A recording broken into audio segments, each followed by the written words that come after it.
దిచ్పల్లి, అదేవిధంగా మిగతా దరిపల్లి, సిరికొండ, అదేవిధంగా దిచ్పల్లి, ఇందలవా యొక్క మాల సోదరులు, మాలమాన నాయకులు వచ్చిండ్రు.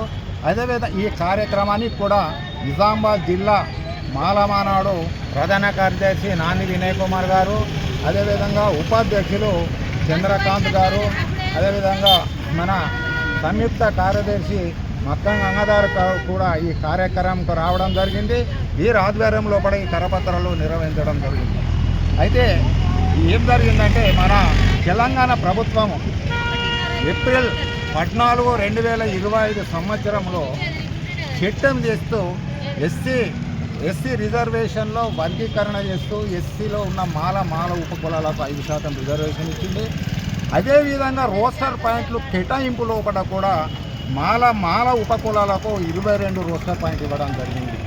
అయితే ఈ 5% రిజర్వేషన్ ఇవ్వడం వల్ల మాలలో ఉన్న విద్యార్థులకు విద్య లోపల చాలా తీవ్ర అన్యాయం జరుగుతుంది.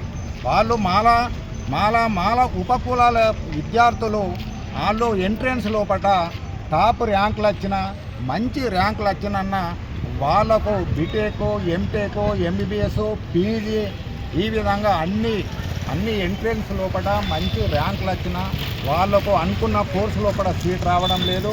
అనుకున్న కాలేజీల లోపల కూడా సీట్ రావడకపోవడం వల్ల మన విద్యార్థులు చాలా నష్టపోతున్నారు, చాలా అన్యాయంకు గురవుతున్నారు. అదేవిధంగా ఈ రోస్టర్ పాయింట్ కేటాయింపులు ఉద్యోగాలు ఇచ్చేటప్పుడు రోస్టర్ పాయింట్లు ఉంటాయి. ఆ రోస్టర్ పాయింట్ లోపల మాలలకు 22 రోస్టర్ పాయింట్ ఇచ్చింది. అదే 20 లోపల అన్ని సమాజం లోపల ఉన్న అన్ని కులాలకు వర్గాలకు 20 లోపల రోస్టర్ పాయింట్ ఇవ్వడం జరిగింది. కానీ మాలలకు మాత్రం 22 రోస్టర్ పాయింట్ ఇచ్చింది. ఇది తీసుకున్నట్లయితే ఉదాహరణకు తీసుకున్నట్లయితే ఓసీ వాళ్లకు 6 రోస్టర్ పాయింట్ 6 ఉద్యోగాలు ఇవ్వడం జరిగింది. బీసీ వాళ్లకు 4 ఉద్యోగాలు ఇవ్వడము, గ్రూప్ 2లో కూడా 2 రోస్టర్ పాయింట్లు ఇవ్వడం జరిగింది. ఈడబ్ల్యూఎస్ వాళ్ళకు కూడా 2 రోస్టర్ పాయింట్లు ఇవ్వడం జరిగింది. ఎస్టీ వాళ్ళకు కూడా 2 రోస్టర్ పాయింట్లు ఇవ్వడం జరిగింది. మన ఫిజికల్ హ్యాండిక్యాప్డ్ కూడా 1 రోస్టర్ పాయింట్ ఇస్తూ ఈ విధంగా 20 లోపల మిగతా అన్ని కులాలకు రోస్టర్ పాయింట్లు కేటాయించి మాలలకు మాత్రం 22 రోస్టర్ పాయింట్లు ఇవ్వడం జరిగింది. దీని ద్వారా ఉద్యోగాల కూడా నిరుద్యోగులకు చాలా అన్యాయము, చాలా నష్టం జరుగుతుంది. ఈ మధ్యలోనే ఏదైతే ఈ ఎస్సీ వర్గీకరణ చేసిండ్రో ఈ ఎస్సీ వర్గీకరణ చేసిన తర్వాత ఒక 4 డిపార్ట్మెంట్లో కూడా నోటిఫికేషన్ ఇవ్వడం జరిగింది. ఈ 4 డిపార్ట్మెంట్ల నోటిఫికేషన్ లోపల ఉద్యోగాల నియామకం నోటిఫికేషన్ లోపల మాలలకు తీవ్ర అన్యాయం. ఉదాహరణ తీసుకున్నట్లయితే శాతవాహన యూనివర్సిటీలో ప్రొఫెసర్ల పోస్టులకు 36 పోస్టులకు నోటిఫికేషన్ ఇస్తే మన మాల ఉపకులాలకు కూడా 1 పోస్ట్ ఇవ్వలేదు. అదేవిధంగా తీసుకున్నట్లయితే ఎస్సీలో కూడా గ్రూప్ 2 వాళ్ళకు 6 ఉద్యోగాలు ఇవ్వడం జరిగింది. గ్రూప్ 1 వాళ్ళకు 1 ఉద్యోగం ఇవ్వడం జరిగింది. డెంటల్ డాక్టర్ల యొక్క 48 పోస్టులో కూడా నోటిఫికేషన్ ఇవ్వడం జరిగింది. ఆ 48 పోస్టుల్లో కూడా మాలోలకు 1 పోస్ట్ ఇవ్వడం జరిగింది. మరి ఎస్సీలో ఉన్న గ్రూప్ 2 వాళ్ళకు 6 పోస్టులు ఇవ్వడం జరిగింది. అదేవిధంగా ఎస్సీలో ఉన్న గ్రూప్ 1 వాళ్ళకు కూడా 2 పోస్టులు ఇవ్వడం జరిగింది. అదేవిధంగా ఈ మధ్య కూడా మనకు డ్రైవర్ పోస్టు తెలంగాణ రాష్ట్రంలో కూడా డ్రైవర్ పోస్టులకు కూడా 1000 డ్రైవర్ పోస్టులకు నోటిఫికేషన్ ఇవ్వడం జరిగింది. మాలలకు ఇచ్చిన 5% రిజర్వేషన్ ప్రకారం ఈ 1000 లోపల మాలలకు 50 ఉద్యోగాలు రావాలా. 50 ఉద్యోగాలు రాకుండా 28 ఉద్యోగాలు ఇవ్వడం జరిగింది. అదేవిధంగా ఎస్సీలో ఉన్న గ్రూప్ 2 వాళ్ళకి తీసుకుంటే వాళ్ళకి 87 ఉద్యోగాలు ఇవ్వడం జరిగింది. మరి గ్రూప్ 1లో తీసుకుంటే 31 ఇవ్వడం జరిగింది. ఇటీవల ఈ నవంబరు 14వ తారీఖు నాడు కూడా police state level recruitment board లోపల కూడా వాళ్ళు నోటిఫికేషన్ ఇచ్చిండ్రు. అది ఏంటంటే ఫోరెన్సిక్ సైన్స్ ల్యాబొరేటరీ లోపల సైంటిస్టుల పోస్టులకు కూడా 60 పోస్టులకు నోటిఫికేషన్ ఇవ్వడం జరిగింది. ఈ 60 పోస్టుల లోపల ఎంత తీవ్ర అన్యాయం జరిగిందంటే మాల ఉపకులాలకు 1 పోస్టు కూడా కేటాయించలేదు. మరి వాళ్ళకు గ్రూప్ 2 వాళ్ళకు మరి వాళ్ళకు 12 పోస్టులు ఇచ్చిండ్రు. మరి మా ఎస్సీలో ఉన్న గ్రూప్ 1లకు 3 పోస్టులు ఇచ్చిండ్రు. మరి మాకెందుకు 1 పోస్టు ఇవ్వలేరు? మీరు ఇచ్చిన రోస్టర్, మీరు ఇచ్చిన రిజర్వేషన్ ప్రకారం కూడా మాకు 3 పోస్టులు రా కదా. ఈ విధంగా ఈ కాంగ్రెస్ ప్రభుత్వము మా మాలల మీద పక్షపాత ధోరణి అవలంబిస్తుంది, వ్యతిరేకత ధోరణి అవలంబిస్తుంది. దీన్ని వ్యతిరేకిస్తూ దీనికి వ్యతిరేకంగానే ఇప్పుడు మన మహలల రణబేరి కార్యక్రమం మహాసభను పెట్టిండ్రు. కాబట్టి ఈ మహాసభ లోపల కూడా 5 డిమాండ్లతోటి ఈ మహాసభ పెట్టడం జరిగింది. అందులో మొట్టమొదటి డిమాండ్ ఒకటి, సుప్రీంకోర్టు సూచనలకు విరుద్ధంగా 2011 యొక్క జనాభాను తీసుకొని సరైన ఎంపిరికల్ డేటా తీసుకోకుండా శాస్త్రీయుక్తంగా వర్గీకరణ చేయకుండా 341 ఆర్టికల్లకు వ్యతిరేకంగా ఇది వర్గీకరణ చేయడం జరిగిందని అదొక డిమాండ్ పెట్టడం జరిగింది.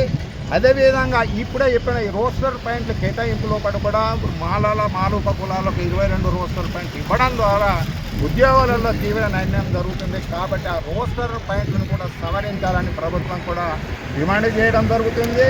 అదేవిధంగా ఇప్పుడు ఏదైతే ఎలక్షన్ మూమెంట్లో ఎలక్షన్ టైంలో చేవేలలో చేసిన కాంగ్రెస్ బహిరంగ సభలో ఈ కాంగ్రెస్ ప్రభుత్వము మా ప్రభుత్వం వస్తే ఎస్సీలో ఉన్న రిజర్వేషన్ 15% నుండి 20%కు పెంచుతామని వాళ్ళు చేవేల డిక్లరేషన్ చెప్పడం జరిగింది. మీరు చెప్పిన దాని ప్రకారమే ఈ ప్రభుత్వం కూడా మాకున్న ఇప్పుడు ఏదైతే రిజర్వేషన్ ఎస్సీ వాళ్ళకి అది 15% నుండి 18%కు పెంచాలని కూడా ఒక డిమాండ్ చేయడం జరుగుతుంది. అదేవిధంగా ఎస్సీ విద్యార్థులు బీటెక్, ఎంటెక్, ఎంబీఏ ఇట్లా ఫైనల్ ఇయర్ ఉన్న స్టూడెంట్లకు ఇప్పటి వరకు కూడా స్కాలర్షిప్లు ఇవ్వడం లేదు.